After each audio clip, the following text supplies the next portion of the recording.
വിശുദ്ധമായ റമദാനിലെ 17-ാം രാവ്, ബദറിൻ്റെ രാവ്. എത്ര മനോഹരമാണ് ഈ രാത്രി. ഈ രാത്രിയിൽ പുണ്യ റസൂൽ സല്ലല്ലാഹു അലൈഹി വസല്ലം തങ്ങൾ ചൊല്ലിയ ഒരു ഇസ്മുണ്ട്. ആ ഇസ്മു മുൻനിർത്തി മുത്തുനബി തങ്ങൾ ചോദിച്ചതിന് പിറ്റേന്ന് നേരം വെളുത്തപ്പോൾ അള്ളാൻ്റെ ഹബീബിന് പടച്ചറബ് ഉത്തരം കൊടുത്തിട്ടുണ്ട്. നമുക്കും ഇൻഷാ അല്ലാഹ് ആ നാമങ്ങൾ മുൻനിർത്തി അള്ളാഹിനോട് ഈ രാത്രിയിൽ ചോദിക്കണം. നമ്മുടെ എല്ലാ ആഗ്രഹങ്ങളും ഇൻഷാ അല്ലാഹ് പടച്ചറബ് സാധിച്ചു തരും, ഉറപ്പല്ലേ?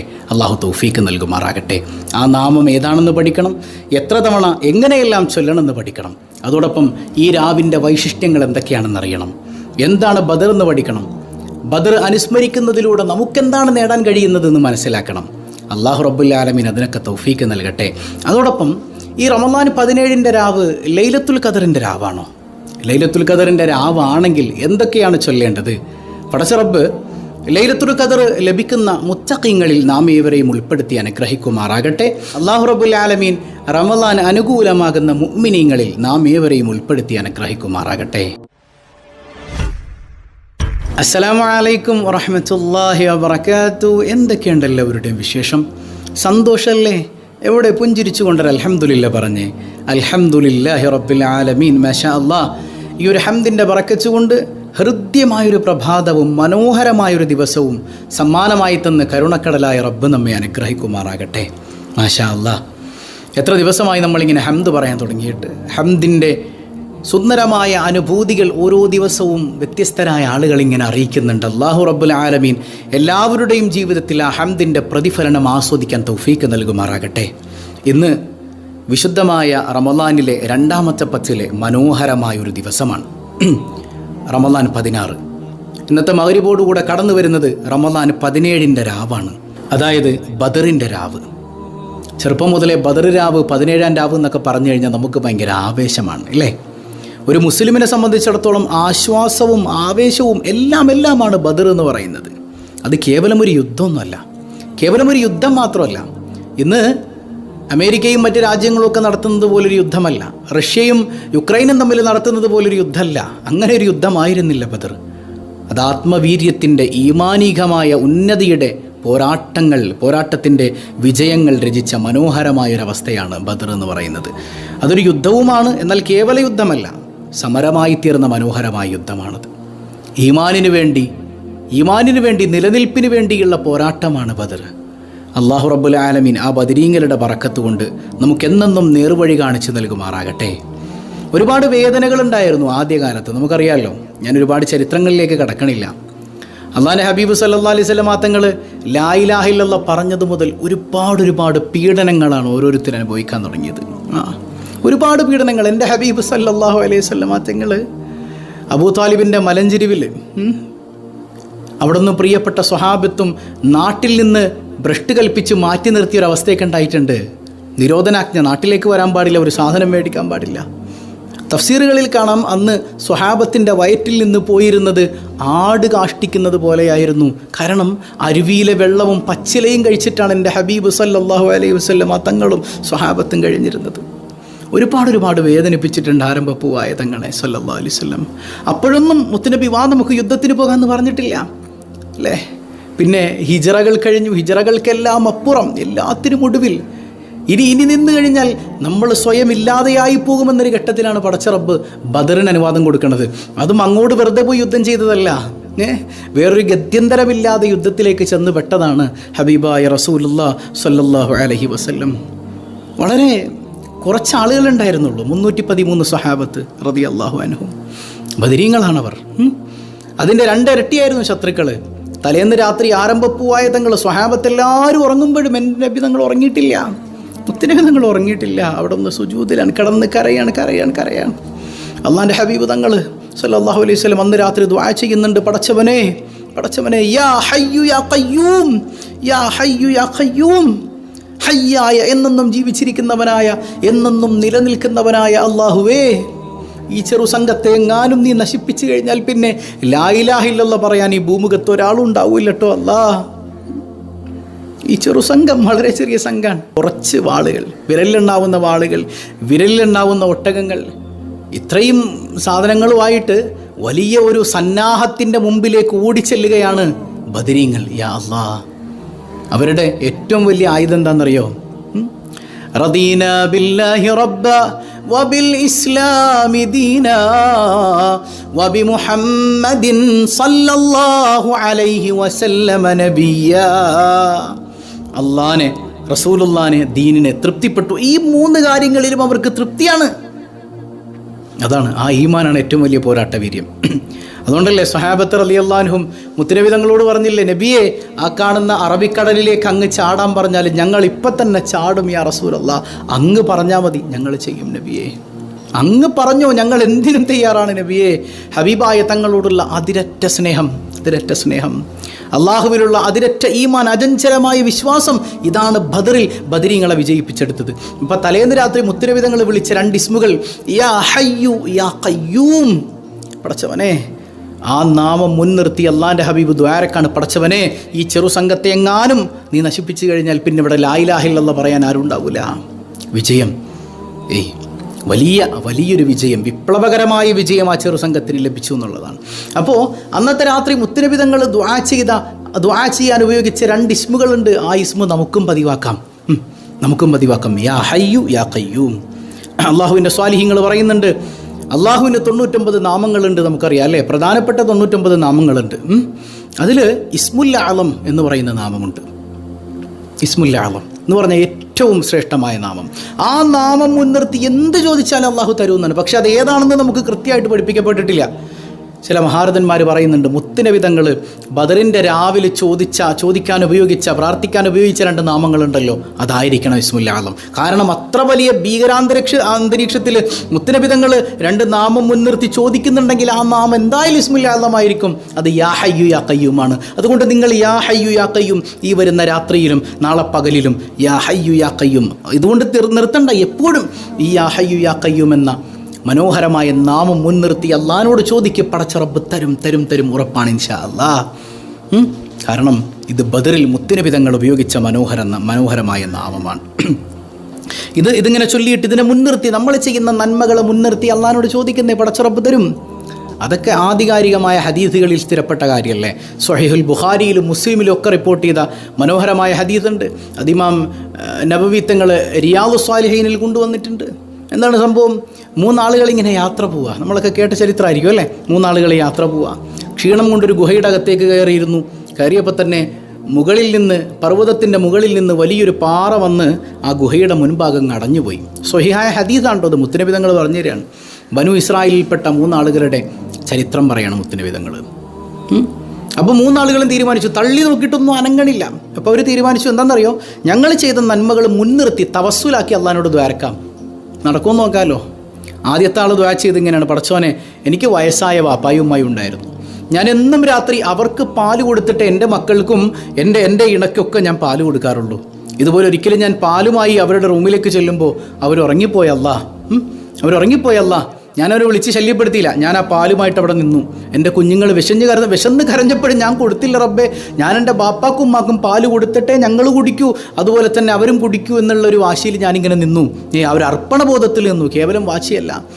രാവിലെ എൻ്റെ ഉമ്മായും വാപ്പായും എഴുന്നേറ്റ് അവർക്ക് പാല് കൊടുത്തിട്ടേ ഞാൻ എൻ്റെ മക്കളെപ്പോലും പരിഗണിച്ചുള്ളൂ അല്ല. അതുകൊണ്ട് റബ്ബേ, ഞാൻ എൻ്റെ മാതാപിതാക്കളെ പരിഗണിച്ചത്, അത്രമേൽ സ്നേഹിച്ചത് നാട്ടുകാരെ കാണിക്കാനല്ല, നിൻ്റെ തൃപ്തിക്ക് വേണ്ടിയിട്ടാണല്ല. ആ കർമ്മം മുൻനിർത്തി ഞാൻ നിന്നോട് ചോദിക്കുന്നു റബ്ബേ, ഞങ്ങളെ സഹായിക്കണേ. ഇതങ്ങ് ദ്വാ ചെയ്തപ്പോഴത്തേക്കും ആ മുമ്പിലുള്ള പാറക്കല്ലിൽ ഇത്തിരി അങ്ങ് നീങ്ങിപ്പോയി. പക്ഷേ ആർക്കും കടക്കാൻ പറ്റൂല, അല്പം ഒന്ന് നീങ്ങി. അപ്പോൾ 2ാമത്തെ ആൾ ദ്വാരക്കാണ്, യാ റബ്ബി, എനിക്കൊരു അമ്മായിയുടെ മകളുണ്ടായിരുന്നു, അവളെ ഒന്ന് കയ്യിലാക്കണമെന്ന് ഞാൻ ഒരുപാട് കൊതിച്ചിരുന്നു. ഒരവസരം കിട്ടിയാൽ മുതലാക്കാൻ ഞാൻ കാത്തിരുന്നു, പക്ഷേ കിട്ടിയില്ല. അവളെ ഒരുപാട് ഞാൻ ട്രൈ ചെയ്തു റബ്ബേ, കിട്ടിയില്ല. അങ്ങനെ ഒരിക്കൽ അവൾക്ക് വല്ലാത്തൊരു ദാരിദ്ര്യം പിടിച്ച കാലം വന്നപ്പോൾ അവൾ ഒരു വഴിയില്ലാതെ എന്നോട് വന്നിട്ട് പൈസ കടം ചോദിച്ചു. ഞാൻ അവസരം മുതലാക്കി. ഞാൻ പറഞ്ഞു, നീ എൻ്റെ കൂടെ ഇന്നാലിൻ്റെ ബെഡിൽ ശയിച്ചാലും എനിക്ക് ഞാൻ പൈസ തരാം, വേറെ വഴിയില്ല, പട്ടിണി കിടന്നു പോകണ്ടെന്ന് എഴുതിയിട്ട് അവൾ സമ്മതിച്ചു. അവൾ എന്നോടൊപ്പം ഹദീസിൽ ഇങ്ങനെയാണ്, ഞങ്ങളിങ്ങനെ കിടന്നു, ഞങ്ങളുടെ കാലുകൾ തമ്മിൽ പിണഞ്ഞു. ആ സമയത്ത് അവൾ എന്നോട് പറഞ്ഞു, നിങ്ങൾ അള്ളാഹുവിനെ ഭയക്കുന്നില്ലേ? ഞാൻ ഞെട്ടിയങ്ങ് എഴുന്നേറ്റു റബ്ബേ, ഞാൻ അവിടെ നിന്ന് പിന്തിരിഞ്ഞു. പടച്ചവനെ, ഞാൻ ആ ഹറാമിൽ പെടാതെ ഞാൻ അതിൽ നിന്ന് മാറി നിന്നത്, വ്യഭിചാരത്തിലേക്ക് പോകേണ്ടിയിരുന്ന ഒന്നിൽ നിന്ന് മാറി നിന്നത് നിന്നെ പേടിച്ചിട്ടാണ്, നാട്ടുകാരെ കാണിക്കാനല്ല അല്ലാ. ഇത് തവസ്സുലാക്കി നിന്നിലേക്ക് കൈ ഉയർത്താണ് റബ്ബേ, സഹായിക്കണേ അല്ലാ. പാറ ഒരിത്തിരിയും കൂടെ അങ്ങ് നീങ്ങാണ്. യാ റബ്ബി. 3ാമത്തെ മനുഷ്യൻ, പടച്ചവനെ ഞാനൊരു മുതലാളിയായിരുന്നു. എൻ്റെ അടുത്ത് കുറേ തൊഴിലാളികൾ ഇങ്ങനെ ജോലി ചെയ്തിരുന്നു റബ്ബേ. എല്ലാവർക്കും ഇങ്ങനെ ശമ്പളം കൊടുക്കുന്ന സമയത്തെ ഒരാൾ എന്നോട് പറഞ്ഞു, ഈ ശമ്പളം മുതലാളി കയ്യിൽ വെച്ചോ, ഞാൻ പിന്നീട് വന്ന് വാങ്ങിക്കോളാം. അങ്ങനെ ഈ മനുഷ്യൻ പോയി. വർഷങ്ങൾ കഴിഞ്ഞിട്ട് ഇയാൾ തിരിച്ചു വരണേ. ഞാനപ്പോൾ കിട്ടിയ പൈസ കൊണ്ട് കച്ചവടം ചെയ്തു. വലിയ വലിയ ലാഭങ്ങളൊക്കെ അതിലുണ്ടായി. അങ്ങനെ ഈ വർഷങ്ങൾ കഴിഞ്ഞ് ഇയാൾ വന്നിട്ട് എന്നോട് പൈസ ചോദിച്ചപ്പോൾ ഞാൻ ആ ഒരു വലിയ ഒരു പറമ്പ് കാണിച്ചു കൊടുത്തിട്ട് അവിടെയുള്ള ആടുകളും മാടുകളും ഒക്കെ നിൻ്റെതാന്ന് പറഞ്ഞു. അയാൾ പറഞ്ഞു, നിങ്ങൾ തമാശ പറയാണോ? അല്ലല്ല മോനെ, നിൻ്റെ പൈസ കൊണ്ട് ഞാൻ ഉണ്ടാക്കിയ സാമ്രാജ്യമാണിത്, അതിൻ്റെ അവകാശം നീ തന്നെയാണ്, അതുകൊണ്ട് നീ ഇത് കൊണ്ടുപോയി കൊള്ളുക. പടച്ചവന് ഞാനിത് ചെയ്തത്, എനിക്ക് വേണമെങ്കിൽ ആ വേതനം മാത്രം കൊടുത്താൽ മതിയായിരുന്നു. പക്ഷെ ഞാനത് ചെയ്തത് ആരെയും കാണിക്കാനല്ല, ആരെയും കാണിക്കാനല്ല, നിനക്ക് വേണ്ടി മാത്രം, നിൻ്റെ തൃപ്തിക്ക് വേണ്ടി മാത്രമാണ് റബ്ബേ. അതുകൊണ്ട് തന്നെ നീ സഹായിക്കണേ അല്ല. ഇത് മുൻനിർത്തി തവസ്സുലാക്കി 3 പേരങ്ങ് ദുആ ചെയ്തപ്പോൾ ആ കല്ലങ്ങ് മൊത്തത്തിൽ മാറിപ്പോയി. അവർ രക്ഷപ്പെട്ടു എന്ന് മുഹമ്മദുർ റസൂലുള്ളാഹി സ്വല്ലല്ലാഹു അലൈഹി വസല്ലം. കണ്ടോ? അപ്പോൾ എന്ത് നന്മ മുൻനിർത്തി ദുആ ചെയ്താലും, ഇനി മഹത്തുക്കളെ മുൻനിർത്തി ദുആ ചെയ്താൽ പോലും മഴയ്ക്ക് വേണ്ടിയിട്ട് ഹബീബായ സല്ലല്ലാഹു അലൈഹി വസല്ലം തങ്ങളെ മുൻനിർത്തി ദുആ ചെയ്യാറുണ്ടായിരുന്നല്ലോ. അബ്ബാസ് റളിയല്ലാഹു അൻഹുവിനെ മുൻനിർത്തി ദുആ ചെയ്യാറുണ്ടായിരുന്നല്ലോ സ്വഹാബത്ത് റളിയല്ലാഹു അൻഹും. എത്ര മനോഹരമാണ്! എന്തിനേറെ, തിർമിദിയിൽ ഒരു ഹദീസ് കാണാം. ഒരു മനുഷ്യൻ വന്നിട്ട് മുത്തുനബി തങ്ങളോടൊരു ദുആ പഠിപ്പിച്ചു തരാൻ പറയുന്നുണ്ട്. ആ ദുആ മുത്തുനബി തങ്ങൾ പഠിപ്പിച്ചു കൊടുക്കുന്നത് എങ്ങനെയാണ്? അല്ലാഹുമ്മ ഇന്നി അസ്അലുക വഅതവജ്ജഹു ഇലൈക ബിനബിയ്യിർ റഹ്മ ബിനബിയ്യിക നബിയ്യിർ റഹ്മ. പടച്ചവനെ, നിൻ്റെ നബിയെ മുൻനിർത്തി, നിൻ്റെ നബിയെ കൊണ്ട് തവസ്സുലാക്കി ഞാൻ നിന്നോട് ചോദിക്കുന്നു അല്ല. മനോഹരമായ പ്രാർത്ഥന. അങ്ങനെ തവസ്സുലാക്കി ചോദിക്കുക എന്ന് പറയുന്നത് ഇസ്ലാമിൻ്റെ മനോഹരമായൊരു ചിഹ്നത്തിൽപ്പെട്ടതാണ്. അത് ഈമാനുള്ളവർക്ക് അങ്ങനെ ചോദിക്കാനും പറ്റുള്ളൂ എന്നുള്ളതാണ്. അപ്പോൾ മഹാന്മാരെ കൊണ്ട് തവസ്സുലാക്കുക, നന്മകൾ കൊണ്ട് തവസ്സുലാക്കുക എന്നൊക്കെ പറയുന്നത് ദീനിൽ സ്ഥിരപ്പെട്ട കാര്യമാണ്. അപ്പോൾ നമുക്ക് യാ ഹയ്യു യാ ഖയ്യൂം എന്ന മനോഹരമായ ഇസ്മ ധാരാളം ചൊല്ലിയിട്ട് അള്ളാഹുവിലേക്ക് കൈ ഉയർത്താം. ബദരീങ്ങളുടെ പേര് ചൊല്ലിയിട്ട് ഈ പേരിൻ്റെ ബർക്കത്ത് കൊണ്ട് പടച്ചോനെ, ഈ മഹാന്മാരുടെയൊക്കെ ബർക്കത്ത് കൊണ്ട് നീ ഞങ്ങൾക്ക് ഖൈർ നൽകണേ അല്ല, ഞങ്ങളുടെ പ്രയാസങ്ങൾ നീക്കണേ അല്ല. നമുക്ക് ചോദിക്കാം, എന്താണ് ബദർ? മനോഹരല്ലേ ബദർ യുദ്ധം? അന്ന് അവർ ബദറിൽ വിജയിച്ചത് കൊണ്ടാണ് ഇന്ന് മുസ്ലിം പേരിൽ നമ്മളൊക്കെ ഇരിക്കുന്നേ. മനസ്സിലാവുന്നുണ്ടോ? ഇന്ന് നമുക്ക് മുസ്ലിം പേര് ആസ്വദിക്കാൻ കഴിയുന്നത് എന്തുകൊണ്ടാണ്? അന്ന് അവർ ബദറിൽ വിജയിച്ചത് കൊണ്ട് മാത്രമാണ്. അല്ലാ, 313 സ്വഹാബത്ത്. അതിൽ ആരാണ് യുദ്ധവീരന്മാരായ സ്വഹാബത്ത്? എത്ര പേരുണ്ട് ചിന്തിച്ചു നോക്കിയേ. ബിലാൽ ഇബ്നു റബാഹ് റളിയല്ലാഹു അൻഹു വാളന്ന് കൈകൊണ്ട് തൊട്ടിട്ടില്ല, അടിമയായിരുന്നു ബിലാൽ. ബദറിൽ എത്തണത് വരെ വാള് കൈകൊണ്ട് പോലും തൊടാത്ത ആളായിരുന്നു ബിലാൽ. അന്ന് ബിലാലിൻ്റെ പോരാട്ടം കണ്ടിട്ട് സ്വഹാബത്ത് പറഞ്ഞു പോയി, ഒന്ന് വേഗത കുറക്കൂ ബിലാൽ, എന്തൊരു സ്പീഡാണിത്. മഹാനായ അബ്ദുറഹ്മാൻ ഇബ്നു ഔഫ് റളിയല്ലാഹു അൻഹു പറയുന്നുണ്ട്, ഞാൻ 2 കുഞ്ഞുങ്ങളുടെ ഇടയിൽ പെട്ടുപോയി. മുഅവ്വിദും മുആദും റളിയല്ലാഹു അൻഹുമ, 2 കുഞ്ഞു മക്കൾ. ഞാൻ ചിന്തിച്ചു, പടച്ചോനെ, ഞാനിപ്പോൾ യുദ്ധം ചെയ്യുമോ അല്ലെങ്കിൽ ഈ മക്കളെ നോക്കുമോ? ഇങ്ങനെ ഞാൻ ചിന്തിച്ചുകൊണ്ടിരിക്കുമ്പോഴാണ് ഏറ്റവും വലിയ ദുഷ്ടനായ അബൂജഹലിനെ ഇടിച്ചു വീഴ്ത്തിയിട്ട്, അബൂജഹലിനെ വെട്ടി വീഴ്ത്തിയിട്ട് 2 കുഞ്ഞുങ്ങൾ ഞങ്ങളെ ഇങ്ങനെ വിളിക്കുന്നത്, സന്തോഷം കൊണ്ട് തുള്ളിച്ചാടുന്നത്. അതേ മുഅവ്വിദും മുആദും റളിയല്ലാഹു അൻഹുമ. ആ 2 കുഞ്ഞുങ്ങളുടെ പോരാട്ട വീര്യം കണ്ടപ്പോൾ ഞാൻ മനസ്സിലാക്കി, ഞാൻ 2 കുട്ടികൾക്കിടയിലല്ല, കുൻതു ബൈനൽ ജബലൈൻ, ഞാൻ 2 മലകൾക്കിടയിലാണ്. സയ്യിദുനാ അബ്ദുറഹ്മാൻ ഇബ്നു ഔഫ് റളിയല്ലാഹു അൻഹുമ പറയാൻ, യാ അല്ലാഹ്, ആലോചിച്ചോക്കേ, ആ ബദരീങ്ങൾ, അവരുടെ പോരാട്ട വീര്യം അത് ഈമാനിൽ അധിഷ്ഠിതമാണ്. അവരുടെ ഏറ്റവും വലിയ ആയുധം ഈമാനാണ്. അല്ലാ, അതുകൊണ്ട് തന്നെ മുസ്ലിംകളിൽ ഏറ്റവും ശ്രേഷ്ഠരായ മനുഷ്യർ പ്രവാചകന്മാർ കഴിഞ്ഞാൽ പിന്നെ ബദരീങ്ങളാ. അവരുടെ ഈമാനിനോളം നമുക്കൊന്നും എത്താൻ പറ്റൂല. അവരെ ആദരിക്കുക എന്ന് പറയുന്നത് ഈമാനിൻ്റെ ഭാഗമാണ്. അവരുടെ മദ്ഹ് ചൊല്ലുക എന്ന് പറയുന്നത് ഈമാനിൻ്റെ ഭാഗമാണ്. സിറത്തുൻ നബിയിൽ കാണാം, മഹാന്മാരായ ബദരീങ്ങളുടെ പേര് മുൻനിർത്തി നിങ്ങൾ എന്ത് ചോദിച്ചാലും അള്ളാഹു തരുമെന്നാണ്. മാത്രമല്ല, ആ പേരെഴുതിയിട്ട് നിങ്ങളുടെ വീട്ടിലോ നിങ്ങളുടെ വാഹനത്തിലോ നിങ്ങളുടെ പേഴ്സിലോ എവിടെയെങ്കിലും സൂക്ഷിച്ചാൽ അള്ളാഹുവിൻ്റെ പ്രത്യേകമായ കാവൽ ആ വീടിനും ആ വാഹനത്തിനും എവിടെയാണോ സൂക്ഷിക്കപ്പെടുന്നത് അവിടെ ലഭിക്കും എന്നുള്ളതാണ്. അതുകൊണ്ടാണ് പണ്ട് മുതലേ ബദരീങ്ങളുടെ പേരൊക്കെ നമ്മുടെ വീട്ടിൽ ഇങ്ങനെ എഴുതി വെക്കാൻ കാരണം. അതിന് പോലും ബറക്കത്തുണ്ട്. കാരണം ആ ബദരീങ്ങളില്ലായിരുന്നുവെങ്കിൽ ഇന്ന് ലാ ഇലാഹ ഇല്ലല്ലാഹ് പറയാൻ ആരും ഉണ്ടാവില്ലായിരുന്നു. യാ അല്ലാഹ്, ബദരീങ്ങളാൽ തുണ റബ്ബന, അല്ലേ? അള്ളാഹു ബദരീങ്ങളുടെ തുണ നൽകി നമ്മെ അനുഗ്രഹിക്കുമാറാകട്ടെ. അള്ളാഹു അനുഗ്രഹിക്കുമാറാകട്ടെ. സ്വഹീഹുൽ ബുഖാരിയിൽ ഒരു ഹദീസ് കാണാം. ഹബീബായ സല്ലല്ലാഹു അലൈഹി വസല്ലം തങ്ങൾ ഒരു കല്യാണത്തിന് പോവാണ്. അവിടെ കല്യാണ വീട്ടിൽ ചെല്ലുമ്പോൾ ചെറിയ കുട്ടികളിങ്ങനെ ദഫ് മുട്ടിയിട്ട് ബദരീങ്ങളുടെ മൗലിദ് ഇങ്ങനെ പാടുന്നുണ്ട്. നബിതങ്ങളെ കണ്ടപ്പോൾ സല്ലല്ലാഹു അലൈഹി വസല്ലം ആ പാട്ടിങ്ങനെ നിർത്തിയിട്ട് മുത്തുനബിയെ പുകഴ്ത്തി ഇങ്ങനെ പാടാൻ തുടങ്ങി. അപ്പോൾ റസൂലുള്ള പറഞ്ഞു, നിർത്ത് മക്കളെ, നിങ്ങൾ നേരത്തെ പാടിയ ബദരീങ്ങളുടെ മദ്ഹ് ഉണ്ടല്ലോ അത് തന്നെ പാടുവീനെന്ന് പരിശുദ്ധ റസൂൽ സല്ലല്ലാഹു അലൈഹി വസല്ലം. അപ്പോൾ മുത്തുനബി തങ്ങളുടെ മുമ്പിൽ ബദരീങ്ങളുടെ മൗലിദ് പാടിയിട്ടുണ്ട്. നമുക്കും ഇന്നത്തെ രാത്രിയും നാളത്തെ പകലും ഒക്കെ കൂടുതൽ എപ്പോഴും വേണം, പ്രത്യേകിച്ച് ഇന്നത്തെ രാത്രിയും നാളത്തെ പകലിലും നമുക്ക് ബദരീങ്ങളുടെ മദ്ഹ് ചൊല്ലണം ഇൻഷാ അല്ലാഹ്. ഇന്ന് നമ്മുടെ ചാനലിൽ കൃത്യം 4:30 ബദർ രാവാണല്ലോ കടന്നു വരുന്നത്. അപ്പോൾ അസറിന് ശേഷം നമുക്ക് അസ്മാ ഉൽ ഹുസ്നയും അസ്മാ ഉൽ ബദറും അതുപോലെ തന്നെ ബദർ മൗലിദും ഒക്കെ നമുക്കൊന്ന് ചൊല്ലണം. എല്ലാവരും ഉണ്ടാവൂലേ? അപ്പോൾ ഇൻഷാ അല്ലാഹ് കൃത്യം 4:30 നമുക്ക് ചൊല്ലണം. അല്ലാഹു റബ്ബുൽ ആലമീൻ മനോഹരമായ സദസ്സാക്കി തീർക്കുമാറാകട്ടെ. അപ്പോൾ അതിലൊക്കെ എല്ലാവരും പങ്കെടുക്കുക. നമ്മുടെയൊക്കെ വീടുകളിൽ ബദരീങ്ങളുടെ മദ്ഹ് കൊണ്ട് മനോഹരമായി തീരട്ടെ. അത് നമുക്ക് കാവലാണ്. അള്ളാഹുവിൻ്റെ ഔലിയാക്കൾ നമുക്ക് കാവലാണ്. ആ ബദരീങ്ങളുടെ ബറക്കത്ത് കൊണ്ട് അള്ളാഹു നമ്മുടെ എല്ലാ മേഖലകളിലും സംരക്ഷണം നൽകി അനുഗ്രഹിക്കുമാറാകട്ടെ. ഒരിക്കൽ സയ്യിദുനാ ജിബ്രീൽ അലൈഹിസ്സലാം വന്ന് മുത്തുനബി തങ്ങളോട് ചോദിക്കുന്നുണ്ട്, യാ റസൂലല്ലാഹ്, മനുഷ്യരുടെ കൂട്ടത്തിൽ ഏറ്റവും ശ്രേഷ്ഠരാരാണ്? ഹബീബായ സല്ലല്ലാഹു അലൈഹി വസല്ലം തങ്ങൾ പറഞ്ഞു, പ്രവാചകന്മാർക്ക് ശേഷം മനുഷ്യരിൽ ഏറ്റവും ശ്രേഷ്ഠർ ബദരീങ്ങളാണ്. നിങ്ങളുടെ കൂട്ടത്തിലോ മലക്കുകളുടെ കൂട്ടത്തിലോ? അതേ നബിയെ, മലക്കുകളുടെ കൂട്ടത്തിലും ബദറിൽ പങ്കെടുത്ത മലക്കുകൾക്കാണ് ഏറ്റവും ശ്രേഷ്ഠതയുള്ളത് എന്ന് സയ്യിദുനാ ജിബ്രീൽ അലൈഹിസ്സലാത്തു വസ്സലാം സ്വഹാബത്ത് അനുഭവിച്ചിട്ടുണ്ട്. വാളിങ്ങനെ എടുക്കുള്ളൂ, അപ്പോഴത്തേക്കും ശത്രുവിൻ്റെ തല അങ്ങ് വെട്ടി വീഴുകയാണ്. ഇവർ ടച്ച് ചെയ്യുന്നതിന് മുമ്പ് തല അങ്ങനെ പറന്നു പോവാണ്. മലക്കുകൾ ഇറങ്ങി സഹായിച്ച മനോഹരമായ ബദർ. റദീന ബില്ലാഹി റബ്ബാ വബിൽ ഇസ്ലാമി ദീനാ വബി മുഹമ്മദിൻ സല്ലല്ലാഹു അലൈഹി വസല്ലം നബിയ.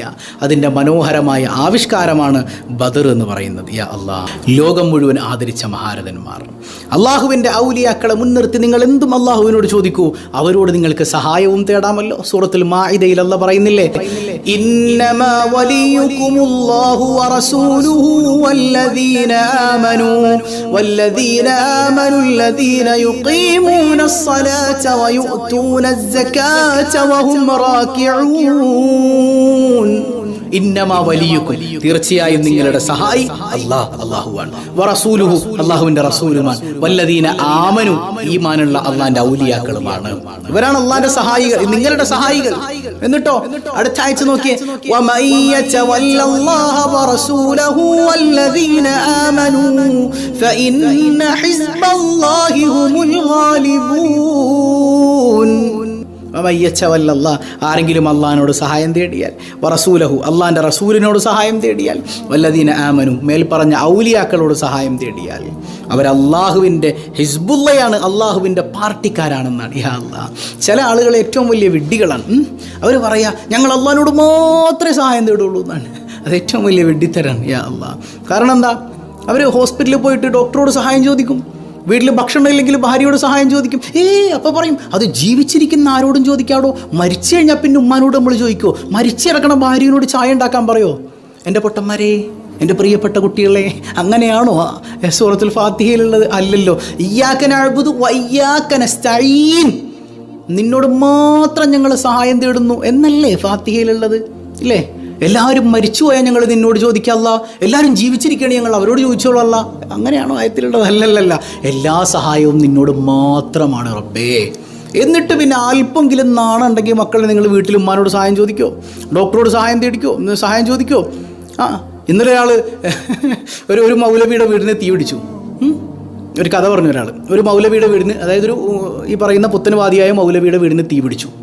അപ്പോൾ ഇയാളിങ്ങനെ ദിക്റും ചൊല്ലിയിരിക്കണം, അല്ലാഹ് അല്ലാഹ് അല്ലാഹ്. അപ്പോൾ ആളുകൾ ചോദിച്ചു, അല്ലപ്പോൾ നിങ്ങൾ ഫയർഫോഴ്സിനെ വിളിക്കുന്നില്ലേ? ഇല്ല. കാരണം എന്താ? ഇദാ സഅൽത ഫസ്അലില്ലാഹ് വ ഇദാ ഇസ്തഅൻത ഫസ്തഈൻ ബില്ലാഹ്. നിങ്ങൾ എന്ത് ചോദിച്ചാലും അള്ളാഹിനോട് ചോദിക്കണം എന്നാണ് പറഞ്ഞേക്കണം. ഞാൻ അള്ളാഹിനോട് ചോദിച്ചുകൊണ്ടിരിക്കുകയാണ്, ഫയർഫോഴ്സിനോട് ചോദിച്ചാൽ അത് ശിർക്കാണ് എന്ന് പറഞ്ഞു. ഇത്ര വലിയ വിവരദോഷികൾ എവിടെ കിട്ടാനാണ്? അള്ളാഹ് ബോധം കൊടുക്കട്ടെ. നമ്മളൊരാളെ പരിഹസിക്കല്ല. അള്ളാഹിൻ്റെ ഖുർആൻ ABCD അറിയാതെ ലോക മുസ്ലിംകളെ മുഴുവൻ മുശ്രിക്കാക്കുക. ഇത്ര വലിയ അല്പെങ്കിലും ഇവർക്ക് കോമൺ സെൻസ് ഉണ്ടെങ്കിൽ ഇവരെ വാദം എന്താ? സുന്നികളൊക്കെ മുശ്രിക്കാണെന്ന്. എന്നിട്ടോ സുന്നിപ്പള്ളിയിൽ വന്ന് ഈ പറയുന്ന മുശ്രിക്കായ ഇമാമിനെ പിന്തുടർന്ന് നിസ്കരിക്കും, സുന്നി പെണ്ണിനെ കെട്ടും, സുന്നിയായ വാപ്പാടെ സ്വത്തിൽ അവകാശം ചോദിക്കും. നാണുണ്ടോ മനുഷ്യരെ? നിങ്ങൾ ഈ സുന്നികളൊക്കെ മുശ്രിക്കാണെന്ന് പറഞ്ഞാൽ നിങ്ങൾ വേറെ പള്ളി ഉണ്ടാക്കി വേറെ വഴിക്ക് പോകണം, സുന്നിപ്പള്ളിയിലോട്ട് അടുക്കരുത്. അങ്ങനെ മാറി നിന്ന് കഴിഞ്ഞാൽ പിന്നെ നിങ്ങൾ ഒറ്റപ്പെടും. ആ ബോധ്യം നിങ്ങൾക്കുണ്ട്. അതുകൊണ്ടാണ് ഈ പാവപ്പെട്ട സുന്നികളെ, അറിവില്ലാത്തവരെ ചാക്കിട്ട് പിടിക്കാൻ വേണ്ടിയിട്ട് ഷിർക്ക് എന്ന് പറയുന്ന ഏറ്റവും വലിയ കുതന്ത്രമായിട്ട് നിങ്ങൾ നടക്കുന്നത്. അങ്ങനെയാണെങ്കിൽ അല്പമെങ്കിലും നിങ്ങൾ ചിന്തിച്ചു നോക്കി. നിങ്ങൾക്ക് ബോധം ഉണ്ടെങ്കിൽ മക്കളെ, നിങ്ങൾക്ക് അല്പമെങ്കിലും ബോധം ഉണ്ടെങ്കിൽ ഏത് മുജാഹിദാണ് മുസ്ലിം? അതായത് ജിന്ന് മുജാഹിദ് ജിന്നിനോട് സഹായം തേടുന്നവരാണ്, ജിന്നാരാധകരാണ്, ജിന്ന് പൂജകരാണ് എന്ന് മടവൂര് മുജാഹിദ് നിങ്ങൾക്കെതിരെ ആരോപിക്കുന്നുണ്ട്, KNM ആരോപിക്കുന്നുണ്ട് അല്ലേ? KNMകാർ ഹദീസ് നിഷേധികളാണ്, മടവൂരികൾ ഹദീസ് നിഷേധികളാണെന്ന് നിങ്ങൾ ആരോപിക്കുന്നു. അങ്ങോട്ടും ഇങ്ങോട്ടും കാഫിർ മുശ്രിക്കാക്കാണ്. എത്ര ഗ്രൂപ്പുണ്ട്? 7-8 ഗ്രൂപ്പില്ലേ? ഈ 7-8 ഗ്രൂപ്പിൽ ഒരു വിഭാഗം മാത്രമാണ് മുസ്ലിങ്ങളെന്നാണ് നിങ്ങൾ അവകാശപ്പെടുന്നത്, ബാക്കിയൊക്കെ കാഫിറാന്നാ. ആദ്യം സ്വന്തം ഗ്രൂപ്പിലെ പ്രശ്നങ്ങൾ തീർത്തിട്ട് പോരെ. അഹ്ലുസുന്ന വൽ ജമാഅ എന്ന പൂർവ്വസൂരികളാൽ കൃത്യമായി കയ്യിലേക്ക് നമുക്ക് നൽകപ്പെട്ട മനോഹരമായ അള്ളാഹുവിൻ്റെ മതത്തെ നശിപ്പിക്കാനിറങ്ങൽ.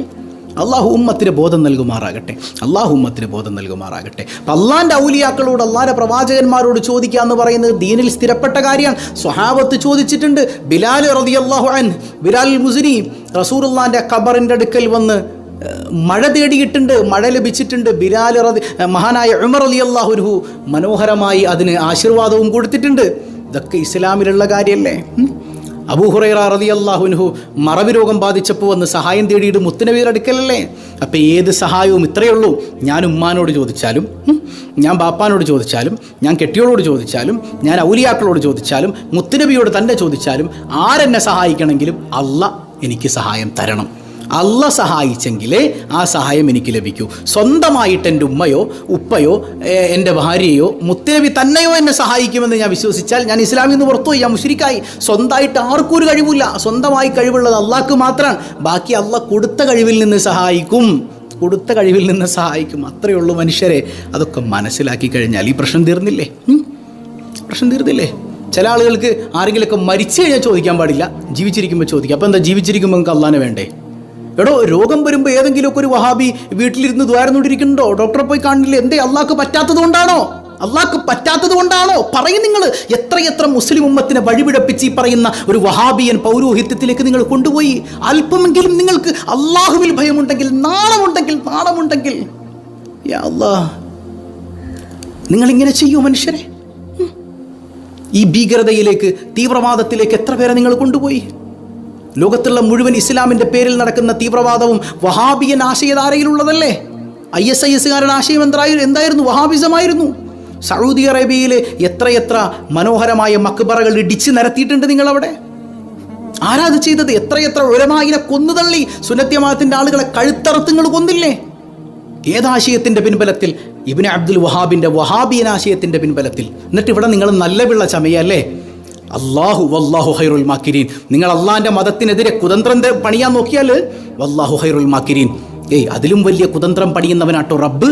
വിടൂലട്ടോ പടച്ചോൻ. സൂക്ഷിച്ചോ. അള്ളാഹുവിൻ്റെ മതത്തെ ഇങ്ങനെ വക്രീകരിക്കാൻ ഇറങ്ങിത്തിരിച്ച പുത്തൻവാദികളെ നിങ്ങൾക്ക് അള്ളാഹു ബോധം തരട്ടെ എന്ന പ്രാർത്ഥനയല്ലാതെ ഞങ്ങളിൽ ഒന്നുമില്ലട്ടോ. അള്ളാഹു റബ്ബുൽ ആലമീൻ ബോധം കൊടുക്കുമാറാകട്ടെ. ഏതായാലും അസ്ഹാബുൽ ബദരികൾ ലോകം മുഴുവൻ ആദരിക്കപ്പെടുന്ന മഹാത്മാക്കളാണ്. ആ മഹാത്മാക്കളുടെ മദഹ് മുത്തുനബി തങ്ങളുടെ കാലം മുതൽക്കേ ചൊല്ലി വരുന്നതാണ്. നമുക്കും ചൊല്ലാം എന്നല്ല, നമ്മളും ചൊല്ലണം, നമ്മുടെ വീട്ടിൽ ചൊല്ലണം. എല്ലാ ഗുണങ്ങൾ നേടുവാൻ, കുറ്റങ്ങളെല്ലാം നീങ്ങുവാൻ, സ്വർഗത്തിലൊന്നായി ചേരുവാൻ ബദരീങ്ങളാൽ തുണ റബ്ബനാ. ലാ ഇലാഹ ഇല്ലല്ലാഹു ലാ ഇലാഹ ഇല്ലല്ലാഹ് ലാ ഇലാഹ ഇല്ലല്ലാഹു മുഹമ്മദുർ റസൂലുള്ളാഹ്. ബദരീങ്ങളുടെ കാവൽ നൽകി അള്ളാഹു നമ്മെ അനുഗ്രഹിക്കുമാറാകട്ടെ. അപ്പോൾ ഇന്നത്തെ രാത്രിയും നാളത്തെ പകലും ഒന്നും നഷ്ടപ്പെടുത്തി കളയാൻ പാടില്ല. ബാക്കി വിഷയങ്ങളൊക്കെ നാളെ രാവിലെ നമുക്ക് സംസാരിക്കാം. അപ്പോൾ ഇന്നത്തെ രാത്രിയിൽ മനോഹരമായി ബദരീങ്ങളുടെ മൗലിദ് നമ്മുടെ വീട്ടിൽ ചൊല്ലണം. അതുപോലെ തന്നെ അവരുടെ പേരിൽ അല്പം ഭക്ഷണം ഉണ്ടാക്കണം. അതൊക്കെ നമ്മുടെ എല്ലാ ലക്ഷ്യപൂർത്തീകരണത്തിലും നല്ലതാണ്. ആ മഹത്തുക്കളുടെ പേരിൽ നമ്മൾ യാസീൻ ഓതുന്നതൊക്കെ അവർക്ക് കൂലിയിട്ടാനല്ല, അത് ചെയ്യുന്നതിലൂടെ നമ്മുടെ ആഖിറം നന്നാകാനാണ്.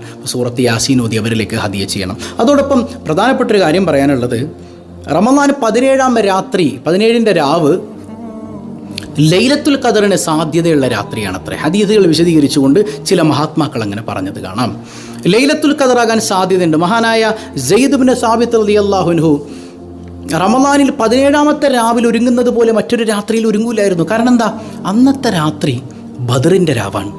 അന്നത്തെ രാത്രി മുത്തുനബി തങ്ങൾ യാ ഹയ്യു യാ ഖയ്യൂം എന്ന് വിളിച്ച് പ്രത്യേകം പ്രാർത്ഥന നടത്തിയ രാത്രിയാണ്. ഉറങ്ങാതെ മുത്തുനബി തങ്ങൾ സുജൂദിൽ കിടന്ന രാത്രിയാണ്. അതെ, അന്നത്തെ രാത്രി ലൈലത്തുൽ ഖദറാകാൻ സാധ്യതയേറെയാണ്. അത് മുത്തുനബിയിൽ നിന്ന് കേട്ടതുകൊണ്ടായിരിക്കുമല്ലോ സ്വഹാബത്ത് അങ്ങനെ ചെയ്യുന്നത്. സെയ്ദ് ഇബ്നു സാബിത്ത് റളിയല്ലാഹു അൻഹു അത്രമേൽ ഒരുങ്ങി പ്രതീക്ഷിച്ചിരുന്ന രാത്രിയാണ് ലൈലത്തുൽ ഖദറിനായിട്ട്. എപ്പോൾ? റമദാൻ 17ന്റെ രാത്രി. അപ്പോൾ ഇന്ന് വരുന്ന ഈ രാത്രി നമ്മൾ നഷ്ടപ്പെടുത്തി കളയാൻ പാടില്ല. നമ്മളെ കൊണ്ട് കഴിയുന്നത്ര അമലുകൾ ചെയ്ത് ലൈലത്തുൽ ഖദറിനെ പ്രതീക്ഷിക്കുക. ഒരു തവണയെങ്കിലും സൂറത്തുൽ ഖദർ പാരായണം ചെയ്യുക. ബിസ്മില്ലാഹിർ റഹ്മാനിർ റഹീം. ഇന്നാ അൻസൽനാഹു ഫീ ലൈലത്തിൽ ഖദർ വമാ അദ്റാക മാ ലൈലത്തുൽ ഖദർ ലൈലത്തുൽ ഖദരി ഖൈറുൻ മിൻ അൽഫി ശഹ്ർ തനസ്സലുൽ മലായികതു വർ-റൂഹു ഫീഹാ ബിഇദ്നി റബ്ബിഹിം മിൻ കുല്ലി അംർ സലാമുൻ ഹിയ ഹത്താ മത്ലഇൽ ഫജ്ർ. മനോഹരമായ 1000 മാസത്തേക്കാൾ മനോഹരമായ രാവാണിത്. സാധ്യതയേറെയാണ്. അപ്പം നഷ്ടപ്പെടുത്തി കളയാൻ പാടില്ല. ആകെ 27-ാം രാവിന് മാത്രമേ നമ്മൾ ഒരുങ്ങിയിരിക്കുകയുള്ളൂ.